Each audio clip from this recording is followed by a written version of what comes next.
Carol Stuart. And I'm Debbie Jennings. We are both realtors with Realty One Group. Thanks today for joining us. We're still doing our Q&As. So today we got a great question, and it was on why do we hold open houses? So we're going to add on to that as well. But first we'll start with why do we hold open houses for vacant homes and also for occupied? Debbie? First of all, I prefer vacant homes. It just is less of an opportunity for anything to happen to my seller's belongings. Okay. But it's an opportunity to really get your seller's home viewed.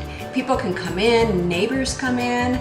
A lot of times they have a family member, maybe a coworker or a friend or something like that that might be interested in buying. They might not have a realtor, but seeing the house and seeing what that seller has done with the house may spark some interest. They may have some people visiting in town. I have that happen all the time. And all of a sudden, they're neighbors. They buy the house. It's awesome. Oh my gosh, and recently there was a house that Debbie actually sold that it was staged just beautifully, gorgeous. I mean, like a model home.